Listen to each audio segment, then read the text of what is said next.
Ah, é que a gente usa muito a filosofia do seu Madruga, né? A vingança nunca é plena, mata a alma e a envenena.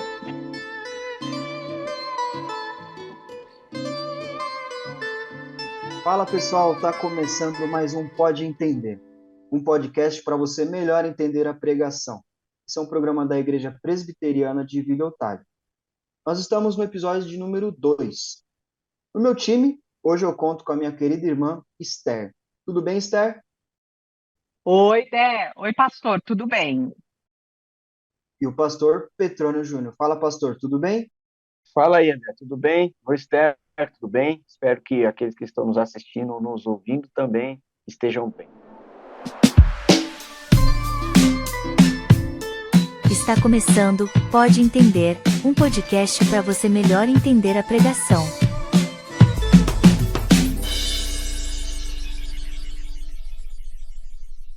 Pastor, você falou no primeiro dia da série, nossa história, que nós temos que gerar vida.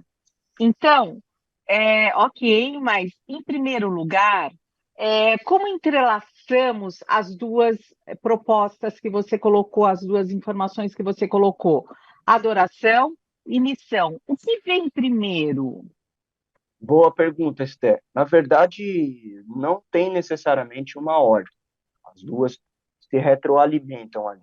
É, até brinco que é como se fosse a pergunta, quem veio primeiro, o ovo ou a galinha, né? Mas, claro que se você for estritamente literal com o texto bíblico, você vai dizer para mim, quem veio primeiro foi a galinha, porque Deus primeiro fez os animais, né? Mas, então, se a gente tiver que estabelecer uma ordem aí, a adoração vem em primeiro lugar, porque quando Deus criou o ser humano, a sua imagem e semelhança, Deus o criou, e aí você já estabelece o fato de que o ser humano foi criado não só por Deus, mas também para estar em relação com Deus, para estar conectado com Deus, né?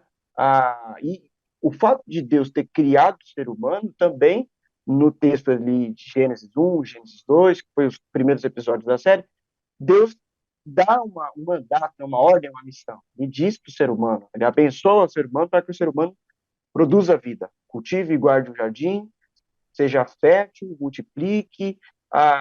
Então, essa passa a ser a missão dessa humanidade criada por Deus nesse mundo, também criado por Deus. Então, a, o alvo da missão, por assim dizer, tem que ser a adoração. Mas a adoração, ela precisa nos empurrar para a missão. É que os termos, né, adoração e missão, no decorrer da nossa experiência evangélica, eles ganharam conotações um pouco diferentes. A adoração parece que é só o louvor, né, o ato de cantar no culto. E missão é o missionário lá, que está lá no campo missionário e que a gente manda oferta para ele. Né? Parece que adoração é o que a gente faz enquanto ser criado por Deus, e missão é a nossa tarefa enquanto ser criado por Deus. Então, por isso que são duas realidades que se retroalimentam. Então, o cristão, ele é um ser desafiado, ele é um ser em missão. Só que o alvo da missão é conduzir as pessoas a esse encontro com Deus, à adoração. Mas toda vez que ele estiver diante de Deus, ele precisa se lembrar, né, entre parênteses, quando ele estiver na adoração, ele precisa se lembrar de qual é o propósito da existência dele, né? A missão, gerar vida. Então, se retroalimenta. Em suma, na prática, é o Mateus 28, 18. Jesus disse: vão indo pelo mundo pregando o evangelho, ensinando tudo que eu ensinei, batizando-os em nome do Pai, do Filho e do Espírito Santo. Então, é, a gente recebe essa ordem de Jesus, mas para voltar para ele sempre. Pastor, a Hum, confecção de roupas para o homem e para a mulher depois do pecado por Deus, ele foi o primeiro sacrifício? Isso seria uma pista que Deus deu para nós em relação a como iria nos religar a Ele? legal, ótima pergunta, Esther. Tem um conceito na hora de interpretar o texto bíblico, a gente chama de tipologia, que é a ideia de perceber tipos, né, modelos de coisas no desenrolar da revelação da Escritura. Porque um dos aspectos da Bíblia é que ela é uma revelação progressiva, né? Então, tem muitas coisas, por exemplo, Paulo escreve lá aos Colossenses, no Novo Testamento, que tem coisas da antiga aliança, do Antigo Testamento, que eram sombras de coisas que haveriam de surgir com mais clareza em Cristo, né? Então, o que é a sombra? A sombra é a projeção, não é a realidade de fato, né? A sombra, ela até imita os movimentos ali do corpo, mas ela ainda não é. Ela não é o corpo, né? Ela sinaliza o corpo, ela projeta a imagem do corpo. Então, tem muita coisa do Antigo Testamento que são essas sombras, são coisas que depois a gente vai vendo com mais clareza. E isso acontece até no sentido histórico da coisa. Tem muitas histórias, né, do Antigo Testamento que são espécies de tipos, de sombras, personagens, né, que realmente servem como essa categoria que eu estou dizendo de tipologia. Agora, aqui a gente precisa fazer uma distinção, porque existe a interpretação de fazer a alegoria do texto ou a interpretação de se entender como tipologia. Na prática, o que é isso? Na prática é o seguinte, pega a história de Davi e Golias. Então, Davi está lá na batalha com Golias, Davi derruba o gigante Golias, e aí eu, como intérprete do texto bíblico e pregador para a igreja, pego e digo assim para a igreja.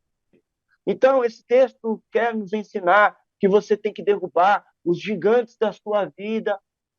Não, peraí, esse texto não está falando disso exatamente.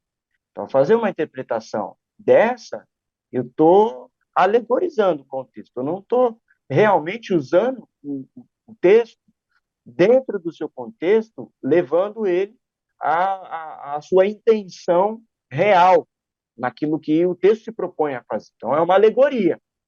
A tipologia não é isso. A tipologia é você enxergar essas pré-figuras, né, em histórias e personagens do Antigo Testamento, e você perceber semelhança naquela história, naquele personagem, no desenrolar da história bíblica. Na prática seria, Moisés é um tipo de Cristo. Por quê? Porque Moisés, ele libertou o povo da escravidão. E ele conduz ali o primeiro êxodo do povo de Deus. Então, ele é um tipo de Cristo, porque quem de fato nos liberta de uma vez por todas da escravidão é Jesus Cristo. Então, a alegoria, ela não tem um compromisso histórico. A alegoria, ela usa o texto na sua subjetividade, como se tivesse um significado oculto por detrás do texto.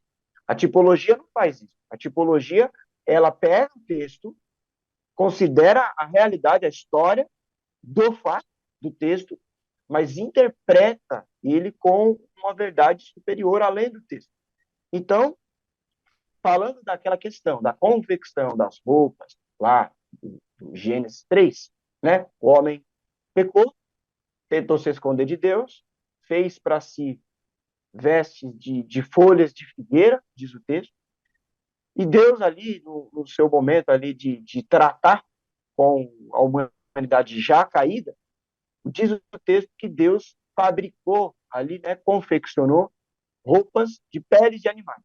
Então, sendo bem honesto com a situação, a gente, por inferência, não é porque o texto diz, mas por inferência, diz, bom, para fazer uma peça de roupa, um pé de animal, você precisa abater o animal, você vai precisar matar o animal. Uhum. Então, no desenrolar da revelação progressiva da Bíblia, você entende que o sacrifício animal era usado para expiação de pecados. Então, você começa a fazer essa associação, né? E aí, no final da história, lá em Cristo, Cristo é a grande chave interpretativa, né, da Bíblia, lá em Cristo você tem a clareza de que ele é o Cordeiro de Deus que tira o pecado do mundo. Então, até o conceito de tipologia está aí, né? O Cordeiro era um tipo de Cristo, não é o Cordeiro de fato que tira o pecado do mundo. Quem tira mesmo é Jesus. O Cordeiro só era sombra, ou sinalizava. Então, é esse conceito que está ali por trás. Então, sim, aquela confecção das roupas, uma espécie de tipologia mesmo, né? Ali como você usou, né? É uma pista? É uma pista. A gente não pode afirmar assim, com toda a veemência, Deus já estava ali instituindo, né, o sacrifício animal. Não, ele não estava ali instituindo, então o texto falaria com clareza a respeito disso, né? Mas pela questão da chave interpretativa de usar tipologias para entender, e só para encerrar essa resposta, para não me estender muito, nós somos cristãos. Então, o cristão ele tem esse compromisso de ler a Bíblia de forma a considerar Cristo no centro de tudo. O cristão ele tem que ter essa preocupação, esse compromisso de interpretar a Escritura de forma cristocêntrica, sempre à luz de Cristo. Então, há muitas coisas do Antigo Testamento que em Cristo Jesus foram abolidas, foram cumpridas, já foram realizadas. Então, a gente precisa sempre se lembrar, fazer essa intermediação na hora de interpretar o texto bíblico, levando em conta aquilo que Cristo de fato esclarece e revela, como está lá em Hebreus capítulo 1, né? Começa assim, Hebreus. Antigamente Deus falava pelos profetas, pelos pais. Hoje, porém, nos fala por meio de Cristo Jesus. Então, Cristo é o ápice da revelação, né? Cristo é o máximo. Tudo o que a gente precisa saber a respeito de quem Deus é e do que Ele requer em nós, nós temos com nenhum tipo de dúvida, com completa revelação e clareza na pessoa de Cristo Jesus. Pastor, o mundo em que a gente vive é um exílio para nós, como foi para Adão, retirado do Éden, e também para Caim, que foi expulso por matar seu irmão? É, exatamente, essa linguagem. Aí a gente pode até pegar emprestado o que a gente estava falando na resposta anterior, né? Os exílios da Bíblia, né? Você vê, eu mencionei agora há pouco, né? Os hebreus no Egito, né? O Êxodo, depois mais para frente Israel propriamente dito sendo exilado na Babilônia, no cativo pelo governo babilônico. Então são acontecimentos reais, históricos, não são mitos, né? Não são fábulas ali que querem nos ensinar uma moral da história. Não, são coisas reais. Mas esses acontecimentos reais, Deus usa para falar sobre si mesmo. Deus usa para nos revelar a nossa condição, quem nós somos. Então, o exílio, ele é simbólico no sentido de que ele nos lembra de que nós somos seres, a queda, né, o pecado, nos distanciou de Deus, nos tirou daquela condição primária de viver no jardim de Deus, na presença de Deus. Então, todas as vezes que a gente experimenta na prática os sofrimentos da queda, nós nos lembramos. E isso só acontece por causa do pecado. Então, o exílio tem isso, né? O povo de Israel só foi levado para a Babilônia por causa dos seus pecados, né? Então, tem sempre essa relação. Então, hoje a gente vive no mundo como verdadeiros exilados. É a linguagem que Pedro usa no Novo Testamento quando ele diz: olha, esse não é o nosso lar, nós somos peregrinos, nós somos forasteiros. Nós não estamos em casa, né? Nós estamos aqui, mas nós não somos daqui. Então, qual é essa linguagem? O que é a linguagem do exílio? A gente está aqui, mas a gente não é daqui. A gente mora aqui, tem um trabalho a realizar aqui. Então, você é passageiro, mas você não está a passeio, né? Você é um peregrino, ele tem um compromisso, ele tem algo a realizar. Então, a gente vive uma espécie de exílio na prática, porque o pecado nos levou a essa condição. Mas olha que legal. Então, o pastor, o senhor está dizendo que esse mundo não é o meu lar. É isso que eu estou dizendo. Então, qual é o meu lar? Aí que está a grande esperança e expectativa cristã. Jesus nos prometeu um lar, de fato. Jesus nos promete a restauração, não só dessa comunhão com Deus, mas de um habitat em que nós podemos realmente viver eternamente com Deus, como era para ser desde o início, se não fosse a queda, né? Aquilo que a Bíblia vai nos prometer como novos céus e nova terra. É uma espécie de recriação.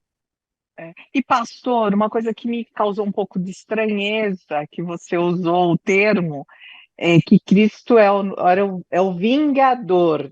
Então, isso me causou um pouco de estranheza na hora que você falou, eu fiquei meio assim. Então, queria que você falasse, né, Dé? O que que você achou desse termo aí?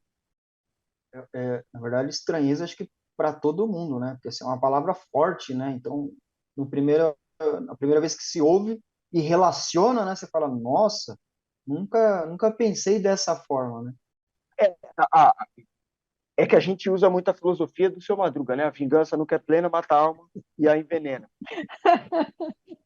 E, de certa forma, ela é bíblica, né? Porque o Senhor diz, a minha é a vingança. Então, não é o nosso papel, realmente, promover nenhum tipo de vingança, porque ele é o vingador. Então, mas vingador em que sentido? Porque parece realmente uma palavra tenebrosa, né? Pesada, né? Mas tá lá, Gênesis 3,15, a promessa. Você pede, por causa do que você fez, o filho da mulher um dia vai esmagar a tua cabeça, né? Ele vai pisar em você. Então tem uma promessa aí de alguém que viria, não só como um limpadorzinho de coração, como a gente ensina para as crianças, meu coração era sujo, mas Cristo limpou, né? O que Cristo veio fazer de fato foi restabelecer a ordem de toda a criação, mas a partir dessa premissa, do que a queda fez. O que a queda fez? Não foi simplesmente fazer com que a gente começasse a falar palavrão. O pecado é mais catastrófico do que isso. O pecado nos matou diante de Deus, ele nos separou de Deus. A terra passa a ser algo completamente bom e por causa do pecado começa a ter influências malignas, malditas, né? Não é o que Deus diz lá para Adão, maldita é a terra por tua causa. Então, é um estrago, é algo bem feio que aconteceu, é muito sério, é horrível. Então, a gente precisa entender Cristo como Messias, Redentor, Resgatador, Vingador, justamente nesses termos, como alguém que realmente vai recuperar as rédeas, a ordem, o governo do mundo, no sentido ah, é, estrito da coisa, no sentido lato da coisa, né, na questão macro.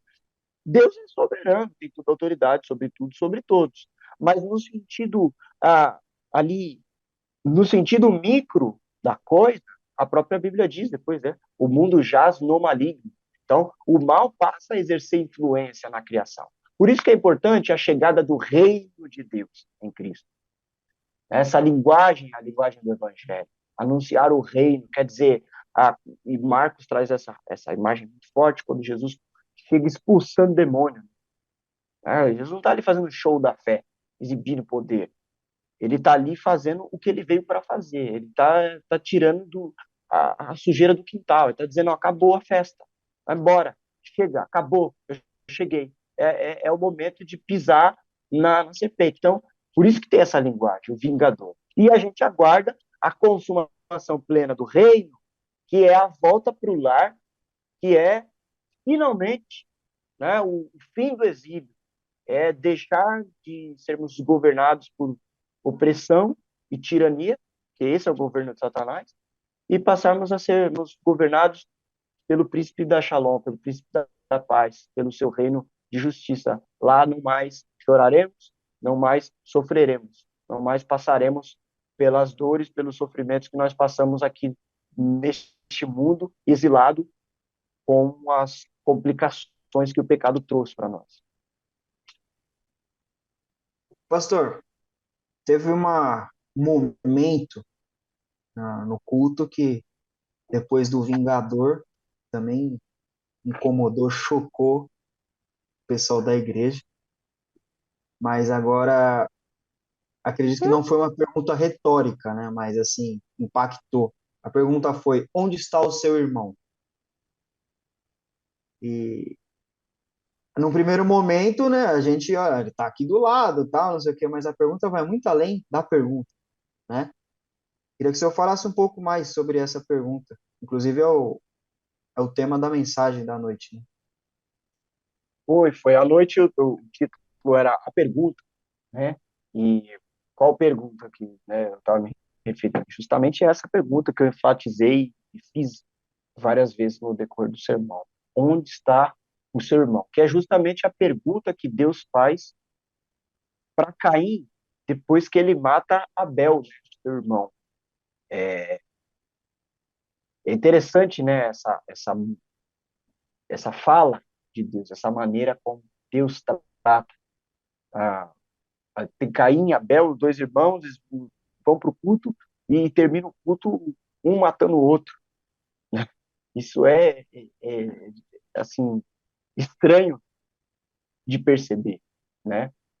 Porque Caim parece que entendeu que para agradar Deus simplesmente se tratava sobre ofertar, simplesmente sobre apresentar algo diante de Deus. E a partir do momento em que Deus não se agradou com o que ele fez, e aí não é só, talvez, só pela oferta. Você nota o coração de Caim, um coração distante de Deus, né? Porque logo depois tudo se explica, né? Então ele acaba matando o seu irmão e Deus o procura e diz: aonde é que está o seu irmão? E ele, desaforado, ele diz para Deus: é por um acaso eu sou guardador do meu irmão, né? Ah, e sim, você é guardador do seu irmão. Porque se nós nos lembrarmos Gênesis 1, Gênesis 2, o ser humano foi criado, e volta lá naquela primeira pergunta, adoração, missão, o ser humano foi criado para cultivar, guardar, ou seja, gerar vida, promover vida. Promover vida não é só fazer filhos, né? Foi o que a gente falou até no episódio passado. Não é só fazer filho. Promover vida é beneficiar o outro, é potencializar a vida da própria criação como um todo. Plantar uma árvore é promover vida, por exemplo, né? O não sujar o meio ambiente, né? Ter alguém preocupado com questões ecológicas, sustentáveis, minimamente, é uma preocupação de alguém que minimamente está preocupado com vida. Então, é muito abrangente essa questão de promover a vida, que faz parte do mandato primordial da criação. Então, quando Caim responde, por um acaso eu sou guardador do meu irmão, é uma demonstração clara da condição que nós caímos no pecado, né? O quão, o quão desviado está o nosso olhar com relação ao nosso propósito de vida. A gente já sabe mais o que é que a gente tem que fazer de fato. O que eu tenho a ver com isso? Por um acaso eu sou guardador, você já perdeu o senso de identidade, o senso de direção de vida, o senso de propósito. Não, então a pergunta não era retórica. A pergunta era realmente desafiadora. Era dizer para a igreja: cadê? Cadê as pessoas que não vieram? Cadê as pessoas que nós amamos? Onde é que elas estão? Porque, às vezes, no nosso costume, né, religioso e tudo mais, a gente não tem o hábito, não tem o costume de se importar na prática mesmo com as pessoas. De ligar para oferecer uma carona para o irmão no dia que está chovendo para ir para o culto e ele não tem carro para ir, você sabe que ele não tem carro, você tem. Dá uma ligadinha, ver se tem alguém que vai levar, porque às vezes ele pode não ir para o culto justamente por não ter condições de ir para o culto. Tá? Esses mínimos gestos que demonstram preocupação com o próximo, que demonstram amor com o próximo, né? Então, onde está o seu irmão? Era essa cutucada, essa provocação para a igreja, de dizer, cadê as pessoas, inclusive eu falei isso para o seu irmão, cadê as pessoas que o pecado fez com que a gente rompesse relações? Onde é que elas estão agora? Eu nem sei como é que isso coube no coração de alguns, como é que chega essa informação para algumas pessoas. Porque, por exemplo, a gente passou agora por um período de eleitoral no país em que famílias entraram em conflito, se dividiram por causa de candidatos políticos, né? As pessoas deixaram de preservarem o vínculo da paz, o vínculo afetivo familiar, às vezes o vínculo da fé, porque alguns acreditam que um é mais cristão ou menos cristão porque vota em A e vota em B, e aí rompeu-se a relação, o pecado fez isso com a gente. E aí, onde estão essas pessoas agora? Onde está o seu irmão? Essa pergunta ela cabe para todas essas questões. Onde estão as pessoas que a gente não tem ido atrás delas, que a gente não tem ido buscar, que a gente não tem ligado, que a gente não tem se importado?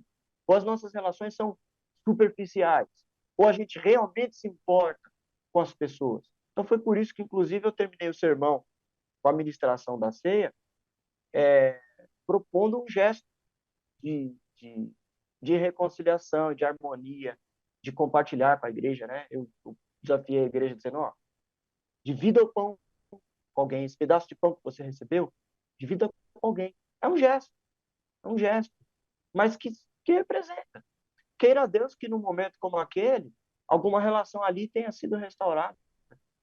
Alguém tenha usado aquele momento para liberar perdão, para pedir perdão, ou para se reconciliar, para restaurar, ou para simplesmente demonstrar carinho. Eu vi algumas irmãs fazendo esse gesto com irmãos que nos visitavam ali. Então, que imagem a gente já passa para essas pessoas? Então, tem todo esse cuidado, assim, né? Não é retórica, não, era provocativa mesmo. Lembra, adoração, tem que nos empurrar para a missão. Mais alguma colocação, Esther? Alguma dúvida? Não, eu tenho muitas, né? Mas a gente vai fechar aqui, senão nós vamos passar a tarde inteira aqui perguntando e batendo esse papo que é muito legal, né? Ouvir e refletir e meditar sobre o que foi dito. Essa série está muito boa e eu queria falar para o pessoal ouvir realmente lá no Spotify as mensagens. Se puder, ouvir as duas em sequência do domingo, porque você vai ver que uma coisa vai complementando, vai entrelaçando a informação e a gente vai tendo mais conhecimento e vai crescendo mais. E não esquecer também de ouvir também o Pode Entender, né? Obrigado, Esther. Obrigado, pastor. Obrigado a todos vocês que ouvem, que assistem. Segue lá nossas redes sociais, fica por dentro da agenda da igreja e todo o conteúdo. Que Deus abençoe todos vocês. Obrigado, pessoal. Até semana que vem. Até. Tchau. Deus abençoe e até semana que vem.